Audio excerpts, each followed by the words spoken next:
Hello guys, welcome back to my another video. আজকে আমি আপনাদের সাথে শেয়ার করব কিভাবে আলু দিয়ে চিকেন কষা তৈরি করতে হয়। এই জন্য আমি প্রথমে একটি কড়াই নিয়ে নিয়েছি। এখানে আমি পেঁয়াজটাকে ভালোভাবে ভেজে নেব। এরপর আদা, রসুন, হলুদ, কাঁচা লঙ্কা এবং লবণ সমস্ত মশলা উপকরণ একসাথে দিয়ে ভালোভাবে নেড়েচেড়ে কিছুক্ষণ ভালো করে কষিয়ে নিয়ে তারপরে আলু আর মাংসগুলো এখানে ছেড়ে দেব।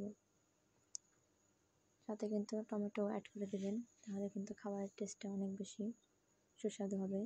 ভালোভাবে কষিয়ে নেওয়ার পরে ঢেকে কিছুক্ষণ কষিয়ে নেবেন। তারপরে পরিমাণ মতো জল দিয়ে দেবেন। জল দেওয়ার পরে জলটাকে ভালোভাবে মিশিয়ে এতক্ষণ কিন্তু আমি গ্যাসের পাওয়ারটা লো ফ্লেমে রেখেছিলাম। জল দেওয়ার পরে কিন্তু আমি গ্যাসের পাওয়ারটা বাড়িয়ে দিয়েছি।